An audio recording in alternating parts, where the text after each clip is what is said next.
Welcome to episode 3 of our new GC podcast to kickstart the 2022 GCL season. My name is Mark Lewis. I'm alongside Sam Watson from Equi Ratings and Fredrick de Backer, who you know all too well from all of his wonderful GC exploits.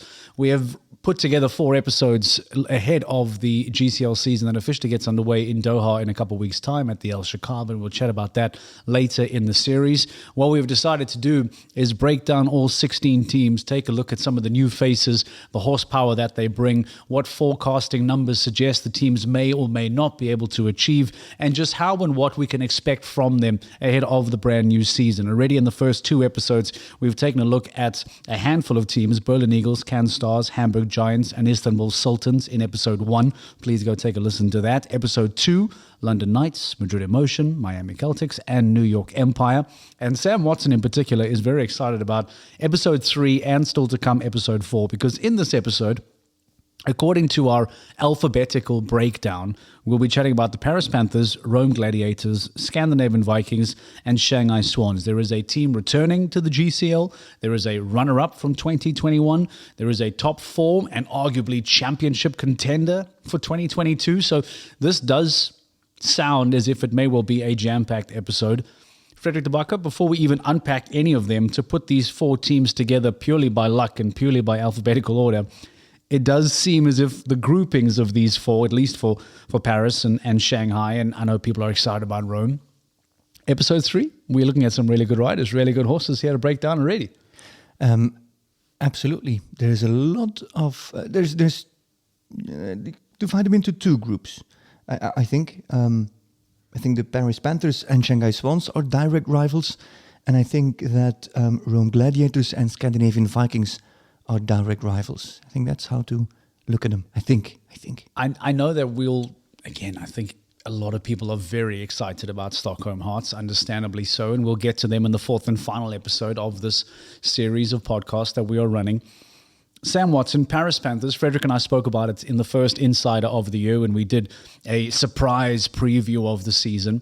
We spoke a lot, of course, about Ben Mayer's inclusion and him being the missing piece to the potential puzzle that Rob Hoekstra and the Paris Panthers lineup is putting together.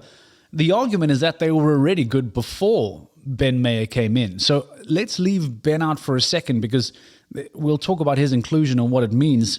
The irony is that the lineup that remains quite similar to what we saw in 2021. An incredibly strong team that towards the middle to back end of last year were sensational.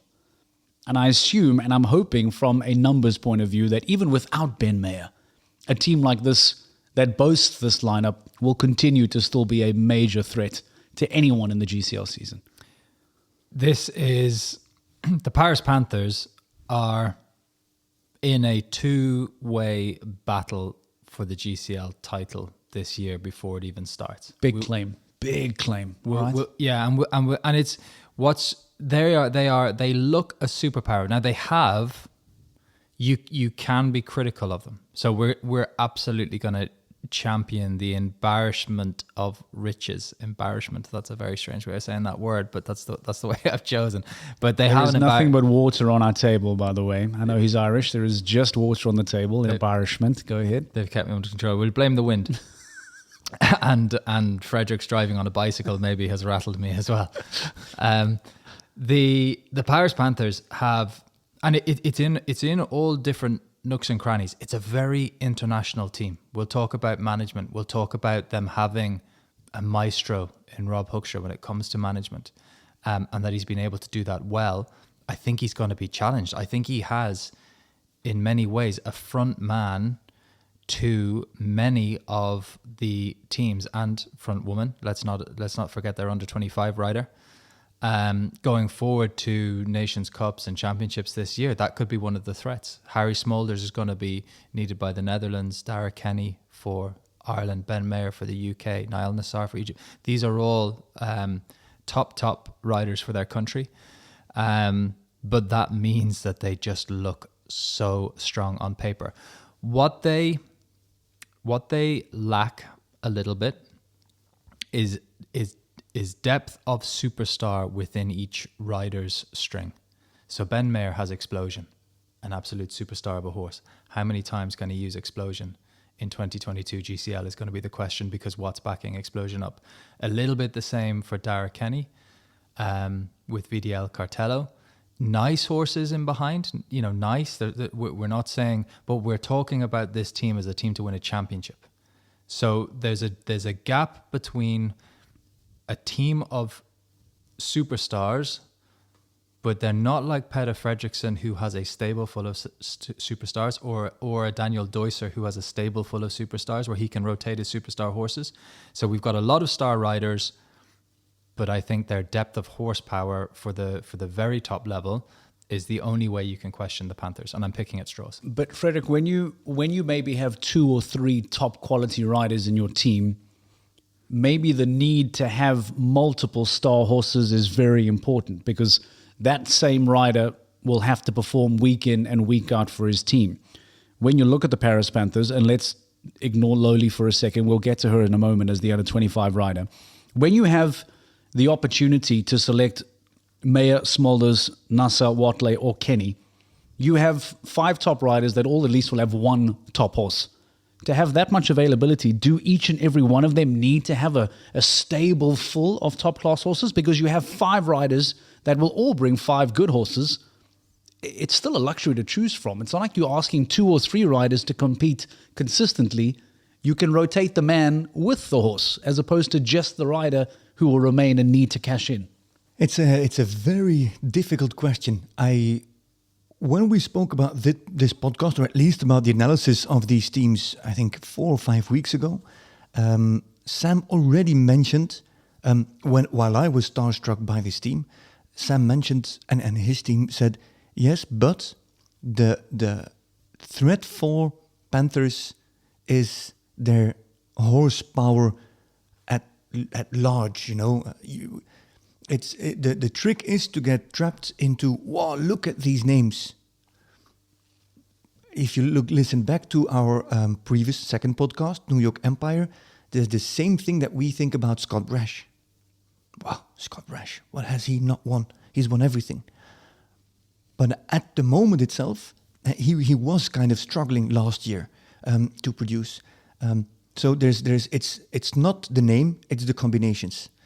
And Mayer is Explosion, is Ginger Blue. There's Faltic, who is being added. And there's 1 or 2 other horses that are just climbing onto that level. The trick is what Sam rightfully claims, other duties. A horse that needs to stay in form, or horses to keep in form all the time. It could be that this is a team full of superstars with all 1.5 available horse. That's a little bit how you might have to look at it. Yeah, I like the international, the global perspective that you put on this team. And I wonder if, again, we're nitpicking because there is so little to take off this team, so excuse us, but we are nitpicking. I wonder if, Sam, because of the global international feel of this, as you mentioned, all top class riders, all competing for their nations at some point, somewhere in the year, arguably, does that maybe mean that Rob Hoekstra will have a difficulty in putting together consistent combinations that you pick up? Because if Ben Mayer is competing abroad here, and Harry Smulders is competing abroad there, and Niall Nasser next week, and Dara Kenny the following, is it a poison chalice almost, to the extent that you have this wonderful makeup, but you might never be able to field the same combinations, arguably, for more than 2 stages back to back, because their demand in the international show jumping world is just so high? That's what you're looking out for. If that is how you have to watch this battle between Stockholm Hearts and Paris Panthers, and of course there's other teams involved. But for Paris, that's how you're gonna have to look at how they unfold this year. But this team, if we talk statistics for a second, and I haven't done this too much throughout the podcast series, but these riders themselves hit massive GCL numbers. So I think all of these, they will be in demand. They will have other roles, but they love this series. They love this league. The most successful person, you talk about a rider like Peter Fredrickson in his GCL career, 47 rounds, 29 clears. That's a strike rate of 62%. Really, really high. But he's only fifth on our ratings. Daniel Deusser, fourth. Alberto Zorzi, third. The top two, Ben Mayer in second. 85 rounds he's had in GCL history, 48 clears. That's a strike rate of 56%. Very, very high.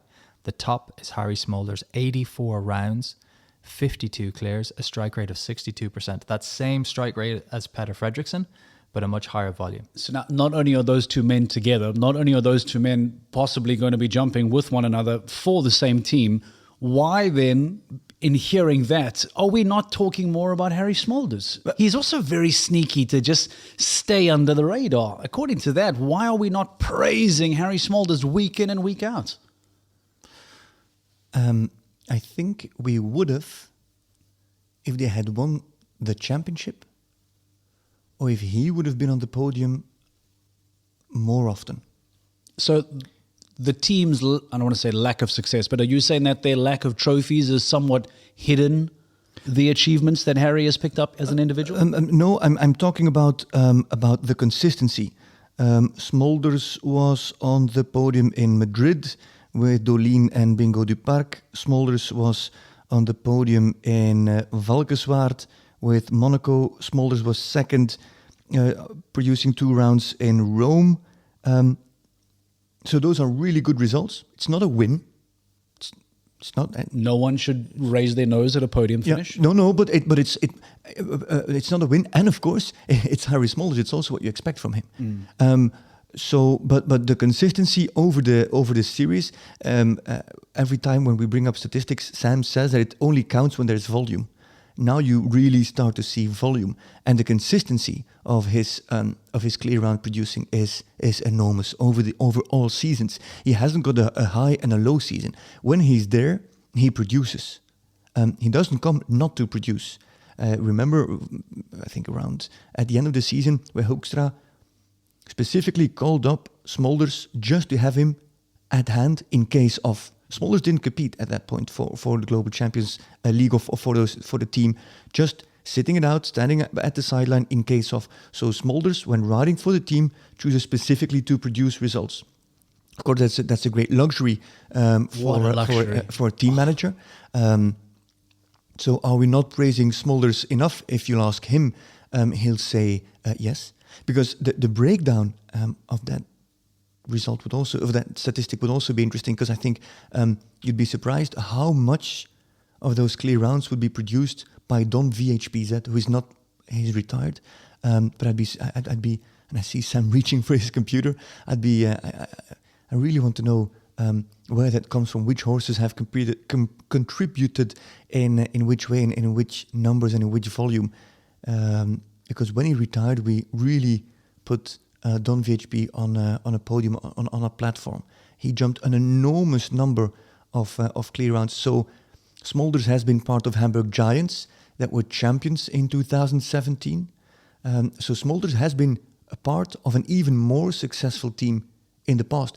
I think when GCL was maybe not as strong as it is now, but that's a little bit the difference. A, you get used to it, and B, it stood out more in the past than it stood out this year. Because this year it was maybe more Niall Nassar, Derek Kenny, Gregory Watley. So that's why he didn't really jump into our eye last year. Over the entire history of GCL, it's a different story, I think. Sam? Any numbers to support that, Sam? Yeah, well, we'll get into his season breakdown. Last year, his GCL career stands out, and that's obviously he's competed on 4 different teams. His rate last year was 54%, 7 clears from 13, and Niall Nassar bettered that. He was 8 from 13. So you're right, but that's another. When you talk about Ben Mayer, Dara Kenny, Gregory Wathelet, Harry Smolders, you nearly forget Niall Nassar. He was our third best performer. Not 8 clears from 13 isn't huge volume, but it's very clinical. It's up at 62%. To get people into the minds of top level show jumping, what sort of numbers should you be aiming for? The team that wins this league is going to be jumping clear around 55, maybe to 60% of the time.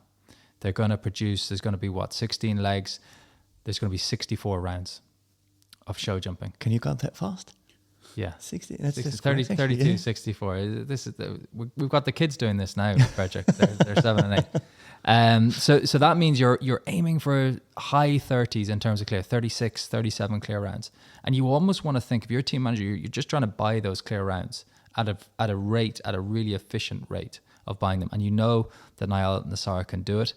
Harry Smolders, his history, we can indulge a little bit in that, because he is, as I say, he is the best rider on ratings in the GCL history for us. But you're right, Don VHP, 18 clears from 25 rounds. Wow. Hey, coming at a strike rate of 72%. I don't have the numbers right there, and maybe it's too much to filter, but that's unseen, I think. That's not even, and especially again with volume. Okay, there's Sam. Tell me. No, it's the smile. Because you're so yes, for a career from a horse, it's massive. So we're putting Harry Smolders up as the most successful GCL rider, and Don VHP obviously contributing to that, but the best ever season in GCL, and I don't think that this could be bettered. I don't know if we'll ever see a better season than this in GCL history. 2019, Ben Marin Explosion. Okay. They're in this team. 15 rounds, 14 clears. Yeah. Jeez. That is insane. You're right to laugh. That is insane. But now, and he's in the team. All of these guys are on the same team. Niall Nassar, third most efficient rider last season. Harry Smolders, most efficient rider in GCL history. Ben Mayer, second most efficient rider in GCL history. Explosion, the best ever season in GCL history. They're all on the Paris Panthers. So this begs the question, what is stopping the Paris Panthers from winning the GCL this year? What is Rob Hoekstra's biggest hurdle? Because it's funny that you mentioned Niall Nassar almost staying under the radar, but he was part of that massive upstart with him and Derek Kenny in the middle of the season last year. They were going for that famous three-peat. I remember them winning in Monaco.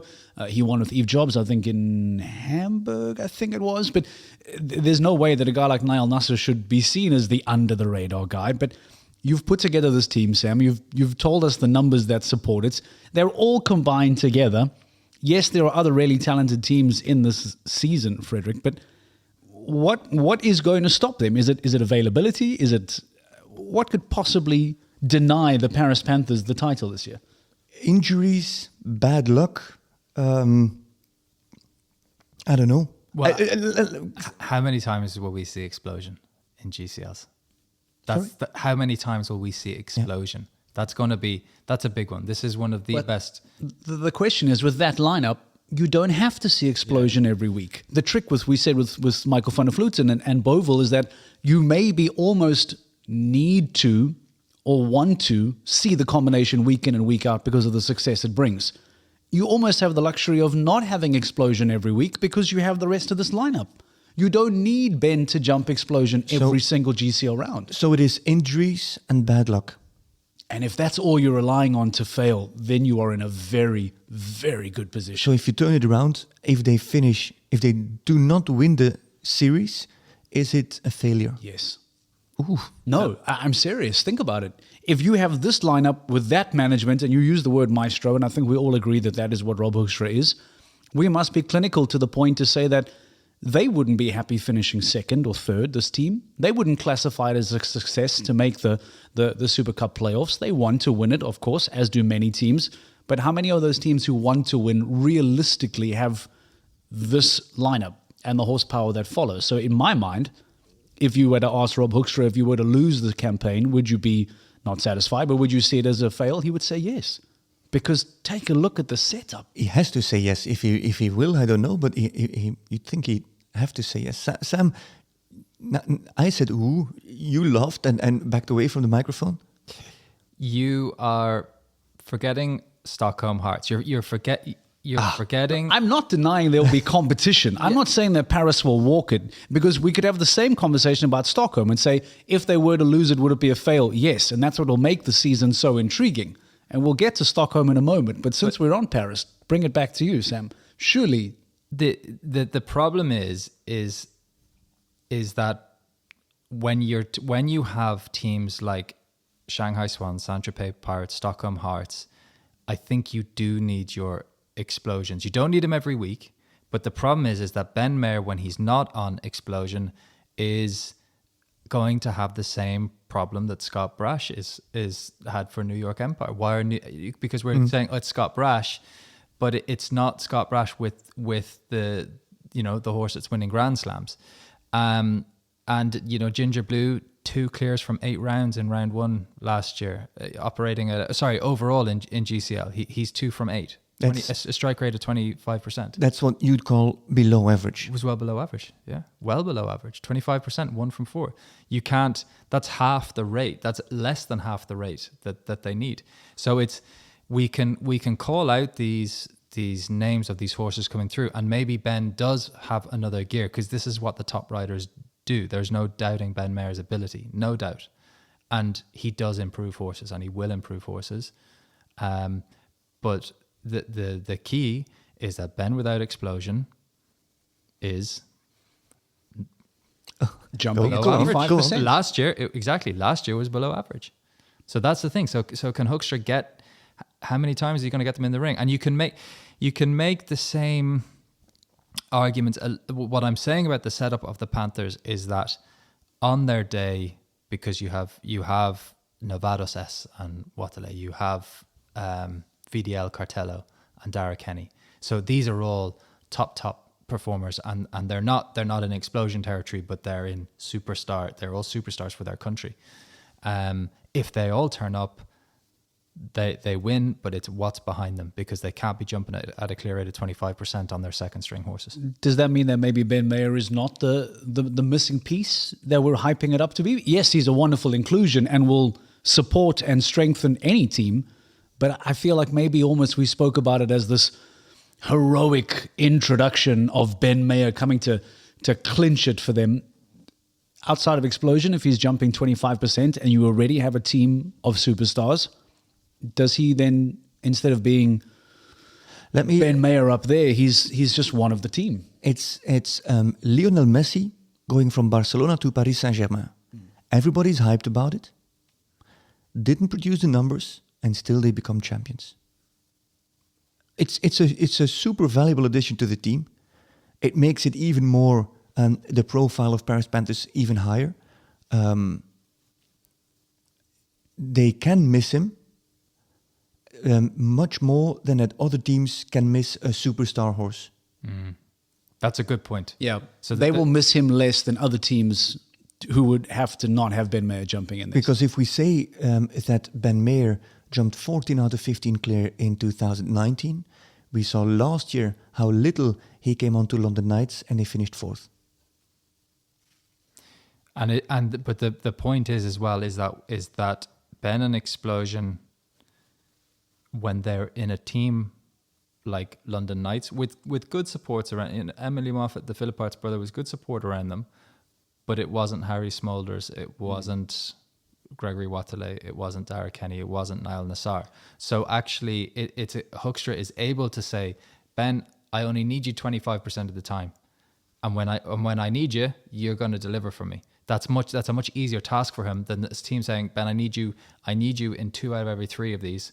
And then Ben's going, well, I can't use my top horse every time, so he's nearly forced to put in a horse that he maybe feels isn't ready. So if Hoekstra can use these guys well and place them well, it might be exactly what they want, the riders want, and it could produce devastating results. And this is what led to my emphatic yes earlier. In what position must you be in planning and in management where you can willingly allow Ben Mayer to be available every 2 or 3 events, 4 events? What does that say about your lineup, about its depth, about your squad strength? It's the reason why I'm so adamant that for Rob Hoekstra and Paris Panthers in particular, it's a massive yes for me that if they don't win this title, it's a huge failure. Let's just be quiet for a minute and let that sink in. Gotta call it. You've got to call it. I encourage you to tell me I'm wrong, please. I'm probably wrong far more than I'm right. So if I'm overseeing it, please tell me otherwise. If they don't make the top 4, it's a huge failure. We have them. Oh, this is better than a top 4 team. Of course it is. But I mean, but you've got to remember it's still show jumping. You know, New York Empire, we're not a. If this team underperforms, I can't see it. I wouldn't want to be saying it, but we have them an 80% chance of finishing in the top 4, but only a 30% chance of winning this. So it's more likely than not that they don't win, because Stockholm Hearts are a 32% chance of winning. So between them, it's a 50-50 battle. But that is the great thing about this sport, is that yes, you have favorites, but it's not the 100 meters. If you're the favorite in the 100 meters sprint, there's way less variance. You know, you're gonna win. If you have the best times, you're so likely that you're gonna win the 100 meters. In show jumping, it doesn't work like that, because they can have bad rounds. Did you hear that Belgium won a gold medal in speed skating? Hey, by the way. Well done, Belgium. Yeah. I mean, we don't have ice in Belgium. And yet we won the 100 meters. I saw a lot of ice on the road. There was enough ice on the streets. No Sorry, wonder. I didn't need to bring that in. Yeah. No, well done, Belgium. You know, and of course, because we're focusing on Smolders and Mayer now, but let's not forget that Niall Nassar with his results. I think he can even improve on those results. Igor, Coronado, Derry Lou, Lucifer, Oaks Redwood.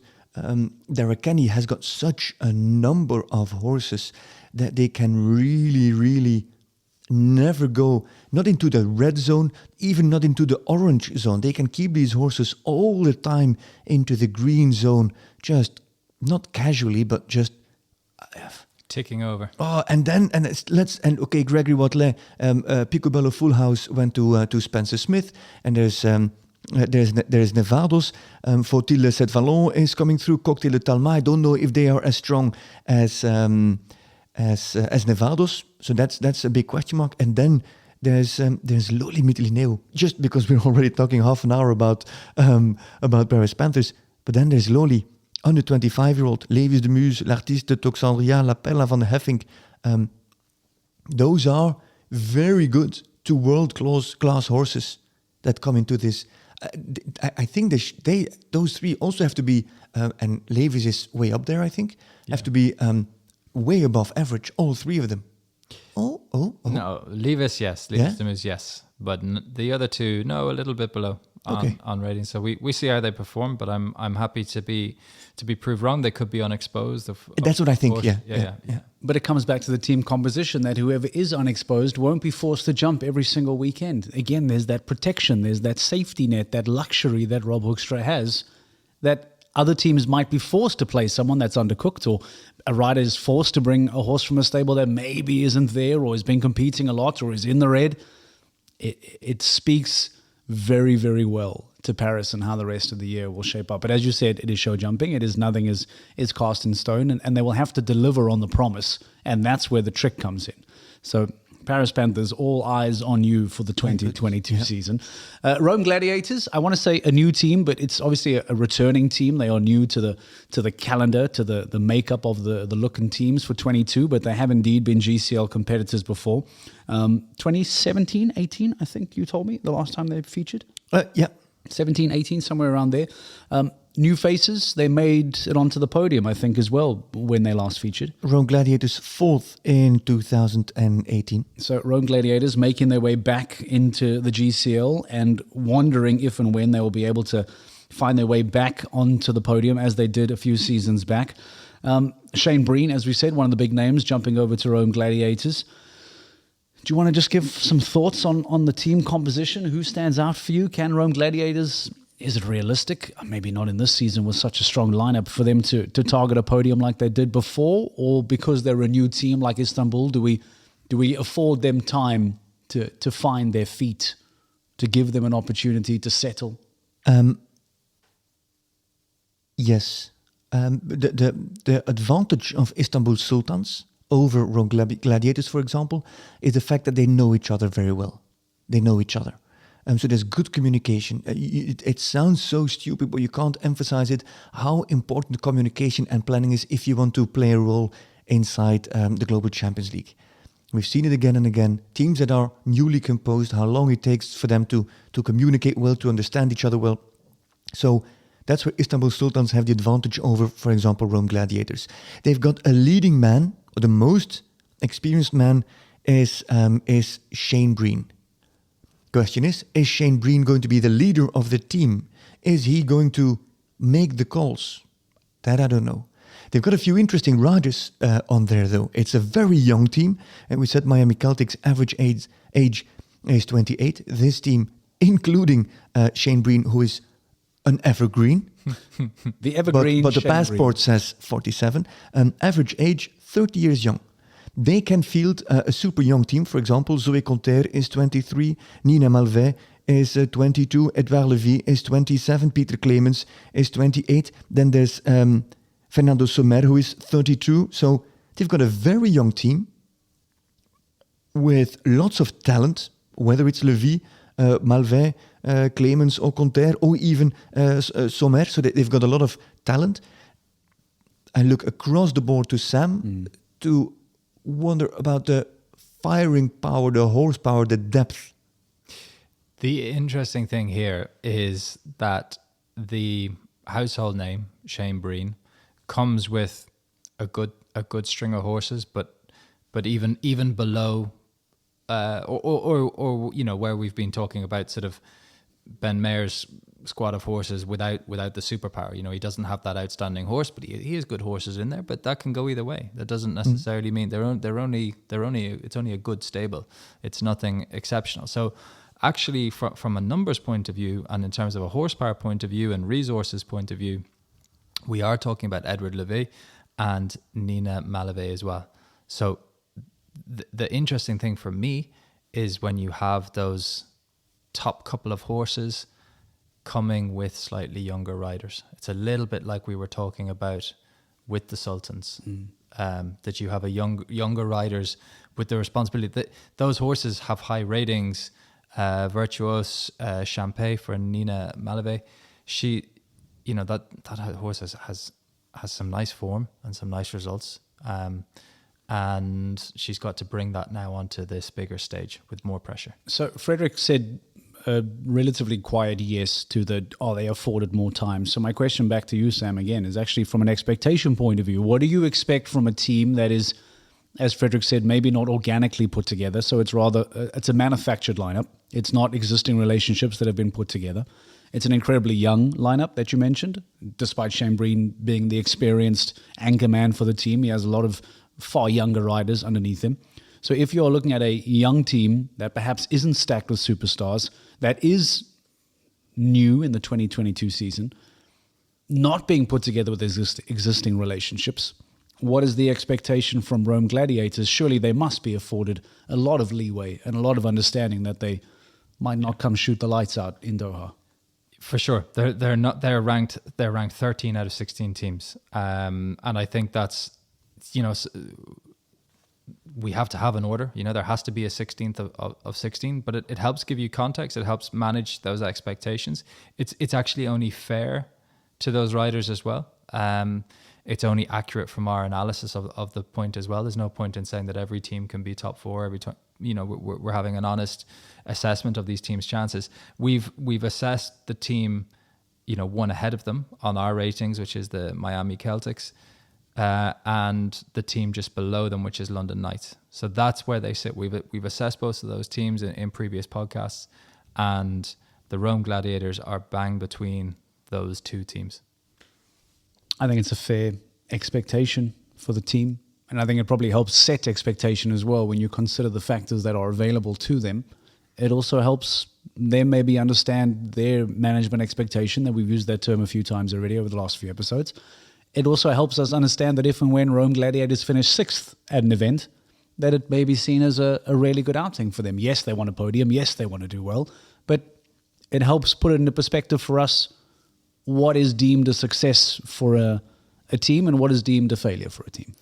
I think this is a team, the way Sam assessed it, with results from the past. That's what ratings are made on. What excites me the most is the potential in evolution. The potential, not even evolution. The potential how this team can evolve, especially with that young age. But they need to stick together. They need to keep it going. So if the situation for them is perfect, situation is created, Edouard Levy is a strong rider, talented rider, well appreciated. Sommer has got 2 horses at that level. Breen, we've discussed. Nina Malvet rides for Eric Lamaze. Very good horses at her disposal. Management team around her. Peter Clemens riding for Jos Lansing. Few good horses coming through as well. Hilde G. I don't know, but for example, where you've got Hilde of Peter Clemens ranked, but that's a horse that is developing and positively developing. Yeah. If you look at the results of Zoe Conter out in Wellington over the last few weeks and months, I'm snugly above average. Yeah. So I think that this is a team For the future. I think it's a team that could surprise us. And of course, I say that about every team because but the glass is always half full for me. But I think when they find their mojo, I think they will have to give in the first 4 or 5 stages to get used to everything. I say 5, that doesn't have to be 5. But I would not be surprised if you see them more than 3 or more times on the podium because of the really because of the talent that sits inside the group and the management that each individual has. Clemens, Conter, Malvet, just to start there. I don't know Fernando Sommer so well. Shane Breen, we know what he can bring, especially with Ipswich at the right location. Ipswich can perform. I can imagine that Ipswich is not super high ranked because Ipswich, in the situation of New York Empire last year that we discussed, has also been exposed in situations that was not his plan A. So, yeah, maybe. Okay. Unexposed Shane Breen's horses. Like he's based in the UK, and with that, there's very few 5-star shows. There's very few opportunities actually in the they compete an awful lot. At 3-star shows with good results.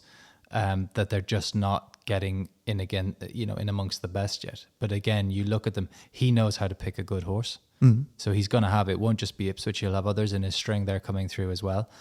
But it all just comes down to commitment. And I think it'll be fascinating to see a team like Can Stars who have been around, been at the bottom, and they're going to decide are they going to make a move for it now? And they could, because I think Max Watchman he'll want to make a move, and I think he'll want to rally the troops around him. He's got Cian in his corner, Cian on the team. Cian will rally the troops. He can be a leader, and they just might have the motivation to go up. And then you have London Knights, this hugely established team, but they've had a big hit obviously, but they're all in and around the same territory, and it's these established teams versus this newer team being put together. It could go either way. But if they unravel, if they take a year to get to know the thing, and it takes a year for Shane Breen to realize he's got to lead this team, and he's got to be the one committing. If they take too long, then this could be a team in trouble. That's exactly. You can't put it in any better. You couldn't phrase it any better. I think Shane Breen has to step up and lead just because of his experience and knowledge. The others have to be willing to follow, because I say that those individuals have got strong management at home, but it also means that management has to be willing to follow, that individual management has to be willing to follow the team management. It's also important. Yeah. So I think there's opportunities for them to really surprise us if the stars align. Okay, a lot of pressure on Shane Breen to be that leader, to carry the team along. Scandinavian Vikings falls into this group as well. A reminder that we are breaking down the 16 GCL teams into 4 per 4 episodes over the GC podcast platform here. Scandinavian Vikings becomes the next team to discuss. And again, a rather intriguing team because they have a mega superstar in Hendrick Von Ackman, and we know that the season that he had in 2021, granted, we're including, the LGCT platform as well, because not just going on to win the very last LGCT Grand Prix of the year, to get into the Super Grand Prix, to win the whole Super Grand Prix in Prague last year, but an incredibly impressive form for him and King Edward. Geert Gerritsen started acting more as a manager towards the back end. Yuri Mansour comes in from Doha Falcons. I think you already mentioned earlier on, in fact, Sam, just how decent Yuri Mansour was. So it begs the question again, management of expectations, where and what would be deemed successful, I beg your pardon. Scandinavian Vikings, a major superstar, a present manager, new talent being introduced from a now defunct Doha Falcons. Surface expectations for Scandinavian Vikings? Maybe quickly the team. Evelina Tovek, Hendrik Von Neckerman, Gerrit Gulliksen, Yuri Mansour, Jordi van Massenhoven, Ingrid Gjelsten. 2 last names that I mentioned. Jordi van Massenhoven competed at one GC event last year in Rome, qualified for the Grand Prix. Great performance. Riding that class as an individual is different than riding it as a team manager. But it's mainly Van Massenhoven with one very good horse. Ingrid Gjelsten with even less exposure. So that means that it comes down to the 4 others. There's Yuri Mansour, great performance with Doha Falcons at times. Gerrit Gulliksen, age, a horse retired, that's also a question mark. Evelina Tovek with good horses, but we haven't seen Dalila for a long time. So then it comes down to Henrik Von Neckerman. And his ambitions are enormous with King Edward. And he's got a lot of other good horses as well. Glamour Girl blew everyone out of the water last year at the end of the season as well in those other classes. But we're all looking at Henrik Von Neckerman with King Edward. There are the World Equestrian Games coming up. He missed the individual Olympic medal. So I cannot imagine that Von Neckerman is not looking at the World Equestrian Games with this horse now in his stable. So I'm just struggling with Scandinavian Vikings. Yeah, I want to raise 2 points. One is obviously the pressure on the shoulders of Henrik Von Ackman and how much he'll have to carry the team. And the second one is about what support is around him. Both will go to you, Sam. Can we firstly just look back at Von Ackman's 2021? Because it obviously was a ridiculous season. And just to put into perspective, maybe for someone who either doesn't know him or the team too well, just remind us why we're harping on about Henrik Von Ackman the way we are. Take us through his 2021 quickly. Well, King Edward in the 5-star just at 160 level. Just at 160. So that's across the globe. Across the globe. Across because series. this horse was busy. I mean, 4 exceptional rounds at the Olympic Games. You know, you have to start factoring that in. But there's 2 things to this. I'll give you the context. Explosion, who's your individual gold medal winner, 17 rounds at that level, 10 clear rounds. That is a really good season. He's operating near 60%. Good season.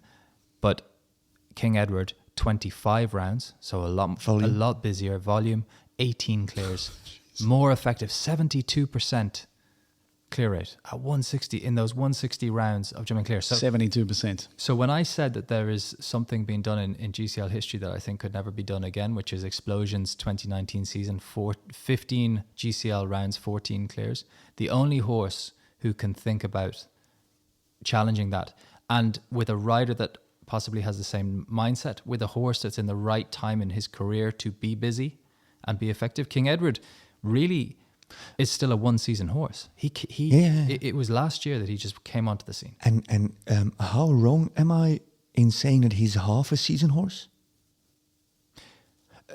Beginning of 2021.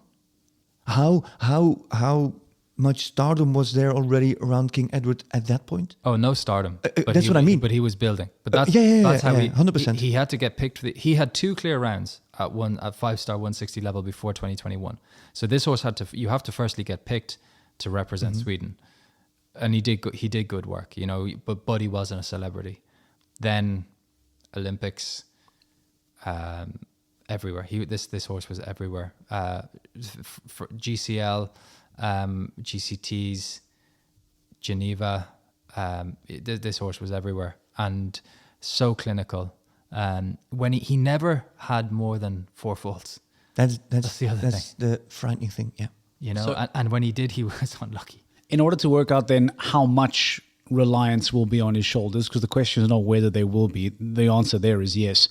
We've proven now, come the end of the year, just what a season he had and why the expectation is there. We spoke about Yuri Mansour doing very well towards the back end of 2021. Was it Chamorin that Doha Falcons won? I think it was Chamorin week 1. Yeah, week 1. He had a very good season towards the back end, a few events there. But what support can Henrik Von Ackman expect from his teammates around him to help us understand just how much reliance will fall on the Swede's shoulders, Sam? To be honest, without him, and even with him, because when we forecast this, we know that King Edward can't turn up every weekend, and it would be ridiculous to run a forecast based on that.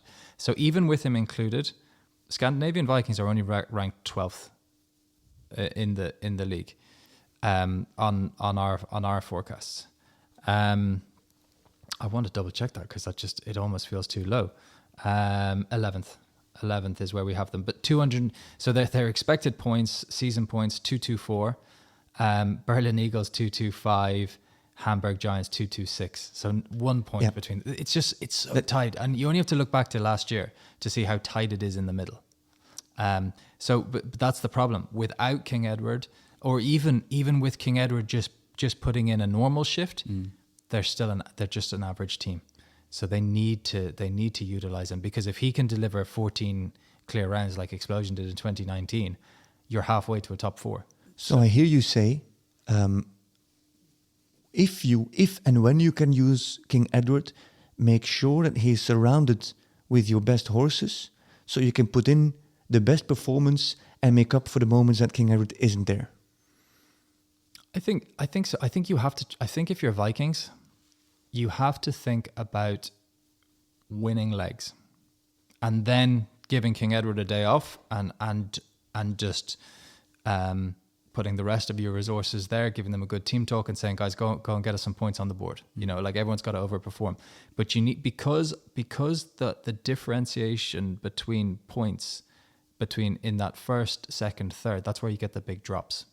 So actually, if the Vikings can win a couple of legs, and they did win a leg last year, they won in Chamarin. If they can win, that's more valuable, rather than always finishing 7th or 8th, where it's quite tight in the points. When you have King Edward out on the pitch, put some good people around him and go and win that leg, because he's fast as well. Just a reminder, Scandinavian Vikings finishing 9th at the end of last season's performance. 218 points is what they finished on. Let's not forget that Hendrik Von Ackman will have strong ambitions on Super Saturday in LGCT competitions, and the reigning Super Grand Prix winner as well. He will want to continue winning LGCT Grand Prix. He will want to continue featuring in the Super Grand Prix and looking to retain his title. But it does speak heavily, and there's teams that, in fact, Shanghai Swans, we'll get to them in a moment, where we talk about potentially over-reliance. It speaks enormously on over-reliance, Frederick, and a lack of depth, a lack of availability for Scandinavian Vikings to consistently make a challenge of titles. Because what you mentioned is also right. Yes. No, I'm a goal one. Yeah. No. I think that Van Neckerman, with the best performing horse at the Olympics, coming out of the Olympics with 1 medal, didn't feel well.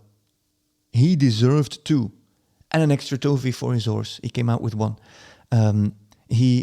Because he had a stellar season. Don't get me wrong.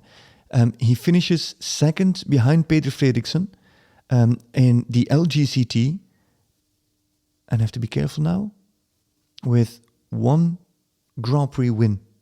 Yes, he won the very last ticket to Prague. So Ben Meer won 2 Grand Prix. Peter Fredrickson won 2 Grand Prix. Olivier Robert won 2 Grand Prix. He won only 1, and he finished, what is it? Because we're talking GCL, but here I've got he won with just 19 points behind, even less. What is that? Oh, so bad in math. 17 points behind on Peter Fredrickson. So it's a horse that can win at the WEG. It's a horse that can win the LGCT, and it's a horse where the team hopes that he will feature on the team as much as possible. If that horse would be on Paris Panthers, for example, you again come into the same discussion that we just had, but it's a horse that could thrive and comfortably complete all tasks. And in this team, that seems much more difficult. Henrik Von Neckerman with King Edward last year, only 5 appearances in GCL, but 4 clears. Seriously efficient. But they cannot afford to have him appear 5 times if they wish to make any form of charge in a GCL tight. 5 won't be. You'd want to treble that and get 12 clears. But Henrik, without King Edward, 5 appearances, no clears. That's the problem. Now he has Glamour Girl there. Like, he does have other horses. I think that's a little bit of it's a small sample size, and it's a bit contrasting, but it shows you the danger, and it shows you in GCL, we can talk about all these celebrities on these teams, but that's the threat. If average isn't good enough. Yeah, it talks about an over-reliance on Von Neckerman. It talks about an over-reliance of him on King Edward. So it does make for perhaps difficult moments in the season for Scandinavian Vikings if and when the Olympic gold medalist is not always available to come out with his top horse to try and get them over the line at that better rate that you mentioned when he does jump King Edward. From one Ackerman to another, not a Von this time. We move to Shanghai Swans, the fourth and final team of episode 3. Nice one. Yeah, hey, look at that. We're waiting all day for that. From one to the other, our fourth and final team in episode 3 of our GC podcast, Shanghai Swans, the runners-up of the 2021 GCL season. Serious title contenders, at least as far as a 2-horse race is concerned, for most parts of the year, losing it right at the end in a very dramatic finale last year. I mentioned over-reliance, but there's no denying that Christian Ullmann and Max Kuhner will continue to lead the line. I mentioned the Ackerman. It's Katrine Ackerman. You've already praised her in our first episode of The Insider. Maybe to go through it, Peter Switzer, Alexander Thornton, and Jean Sadron as the under 25 rider comes in. That is the makeup of Shanghai Swans for 2022. Can I jump into my reliance question already for you, Frederick? Because there's no denying that, yes, we know Marlon Beyer-Johnson came in late for Shanghai Swans last season. And ironically, in looking at the GCL numbers, she didn't actually perform incredibly well from a GCL perspective. So let's not let those memories fade on us. Will it once again be the Christian Ullmann, Max Kuhner show for Shanghai Swans? Or is there support in this lineup that can give those two men a respite and a break in the year? I think there's repeating ourselves, so I'm repeating myself, but it's just the truth. Shanghai Swans last year competed with 5 riders, with Alexander Thornton not competing at all on the team. She was on the roster and didn't feature. So it's only 5 riders there that can compete. 5 available riders. 5 of 6. Now they have 6 of 6. Well, no, now they have again 6 with again Alexander Thornton. Is Alexander Thornton going to feature, yes or no? That's a very big question. And a very important question to ask, I think. Is she going to come out, yes or no? With these horses, I already forgot how old Cornetto K is. Quickly looking it up, but sorry, I'm also scrambling because I'm trying to get over your alphabetical ordering, because we have Prague Lions obviously in the 4th show and Shanghai Swans in this show. Mark Lewis. I beg your pardon? So we went from Paris Panthers to Rome Gladiators, Scandinavian Vikings, and Shanghai Swans, PQRS. Is that not right? Oh, we're missing a team. Who did I miss? Prague Lions. And then it depends. I'll let you away with Saint-Tropez because it depends whether you go ST and you do Saint short, maybe or that's SA. what I did. Maybe that's what I did. No, Prague Lions. there's no excuse for Prague. There's no excuse for Prague Lions. I was. Yep. All right. So Prague Lions will feature later. I promised you guys at the beginning of episode 1 that I said to you, please don't hold me accountable for my alphabetical order. Yes. So I've accidentally thrown them in there. There is still Prague Lions to come, I promise. I am gonna jump in while I'm here because the view in front of me is back to the 2021 rider performance GCL stats, and Peter Fredrickson, who'll come up in a minute, he had 11 clears from 18 starts. He's only our second best rider of the season last year. Our best rider of the season on that efficiency, that clear efficiency, is Max Kuhner, 12 clears from 18. You know, that's a big sample size to go and put 18 rounds in there for your team. That's a huge contribution. 12 clears, really, really efficient. He's still there. I think he's more, listening to his interview on the Insider show, he's up for it. He loves this and he'll want to lead the team from the front again. Because we were talking about reliance. The problem about the team relying on Kuhner and Alman last year was because of their non-superstar horses were young horses coming through.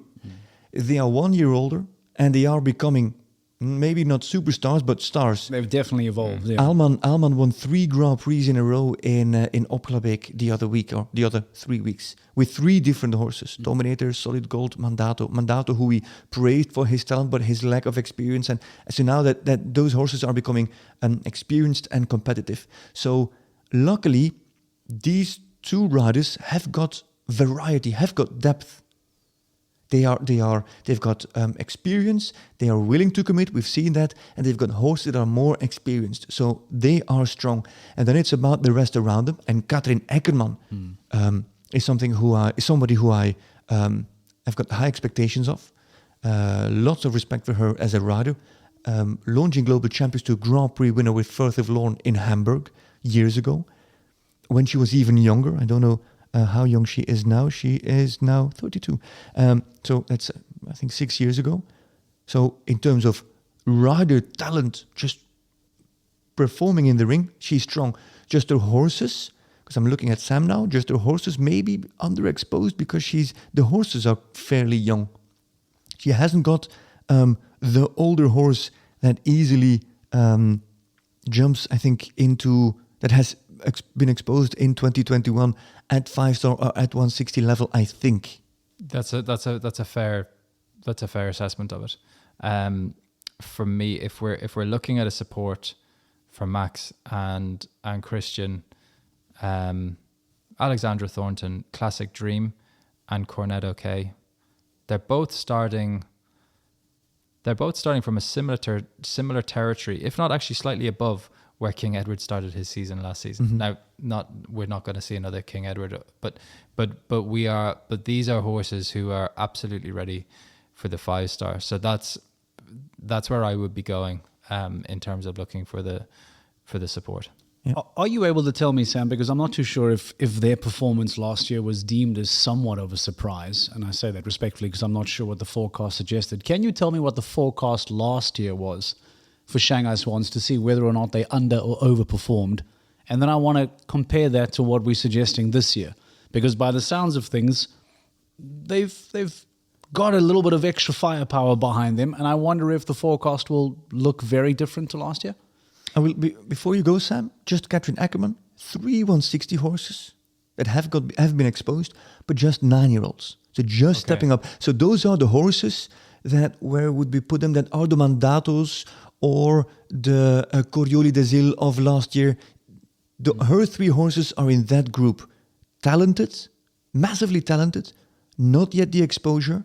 Don't be surprised if they jump clear and force. Yeah. But not yet in the ratings to be considered real challengers. So there you go. Sorry. That age is difficult to judge. Yeah, it's difficult to judge, but you would rather have them. You would rather have horses that we haven't seen on our rating scale. You know, at the top end yet. If they're 14, 15, there isn't much hope, is there? If they're 9-year-olds, there's definitely hope.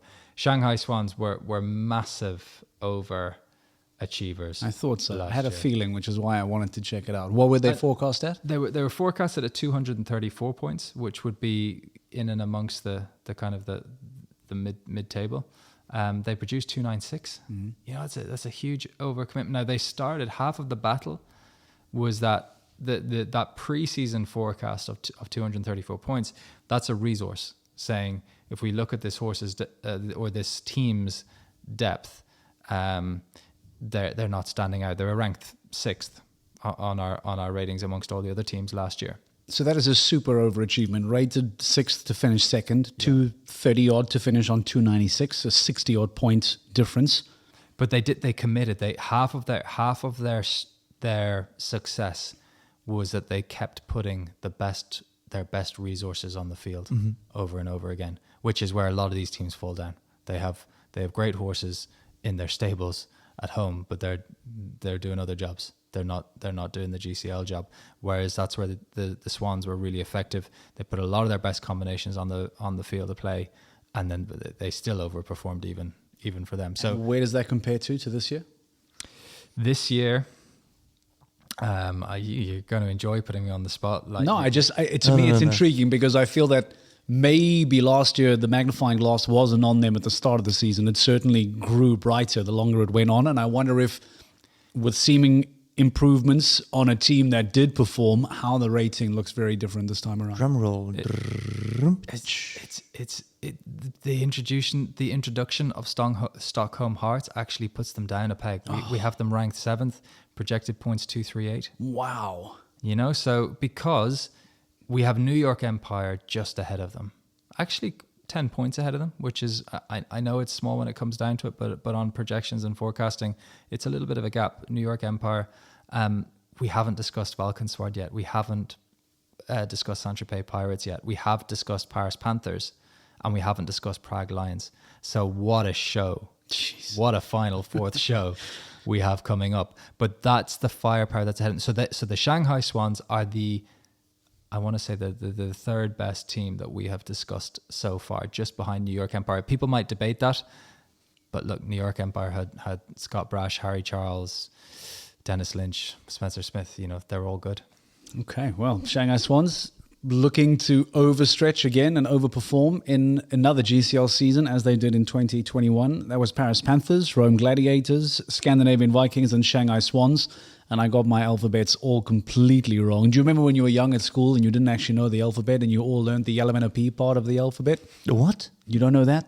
You know when okay, maybe I'm exposing myself. Do you know what I'm talking about? My kids they just kept saying melanopy or something. Yeah, exactly. You know? When you learn the alphabet, you obviously go through the silly nursery rhyme of like A, B, C. And when you get to the LMNOP part, it gets quite tricky for a young tongue.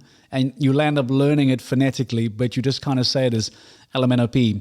And that made me realize now that Prague Lions should have very much been in this episode. They've been pushed to episode 4 because of my LMNOP not knowing the alphabet. So I apologize.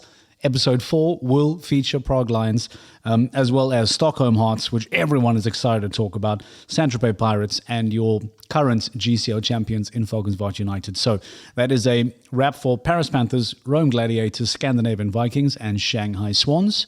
And a wrap for episode 3 in our podcast. Sam Watson, Echo Ratings, thank you. Frederick the Bugpup, thank you. Episode 4, the fourth and final, where we look at the 4 remaining teams of the 2022 GCL season. Stay tuned here to GCTV. And of course, we unpack those 4 and final teams coming up for you next here